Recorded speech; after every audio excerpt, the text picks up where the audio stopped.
Tai yra trumpas vaizdo įrašas, nurodantis, kaip naudotis Agro247 tręšimo moduliu, norint susikurti kintamas normos žemėlapis pagal atliktus dirvožemio tyrimus. Prisijungus prie vartotojų portalo atsidarome Agro247 programą. Kairiajame viršutinėme kampe išskleidžiame funkcijų juostą.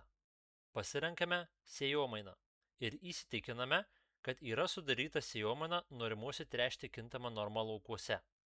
Pasirenkame laukus, kuriuose norėsime tręšti, įvedame derliaus metus, pasirenkame augalą iš sąrašo, suvedame norimą gauti derlingumą bei ar iš lauko bus išvežami šiaudai.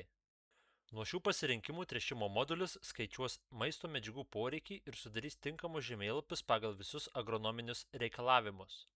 Suplanavus sėjomainą, pereiname prie sekančių žingsnių. Planavimo modulyje kuriame kintamos normos žemėlapį. Viršuje išaukusiame lange plano šaltinis nepasirinktas, spaudžiame Keisti šaltinį ir pasirenkame dirvožemio tyrimai bei konkrečius tyrimus, kuriuos norime naudoti. Skiltyje rodys tik tuos laukus, kuriuose yra suplanuota sėjomaina pagal norimus pasiekti derlius. Pasirenkame lauką arba laukus, kuriuose norime vykdyti tręšimo darbus ir suplanuojame tręšimą. Pasirenkame trąšą, kitu atveju galima susikurti ir savo turimą, tik svarbu suvesti veikliųjų medžiagų kiekius ir kainą. Planuotis galime keliais būdais. Pagal vidutinę normą, pagal turimą trąšų kiekį, o geriausia ir tiksliausia yra planuoti pagal veikliausios medžiagos poreikį procentais. Tada programa tiksliai apskaičiuos trąšų kiekius tiek, kiek reikia, nepertręšiant laukų. Žinoma, juos galime ir koreguoti. Programa visuomet juos perskaičiuos.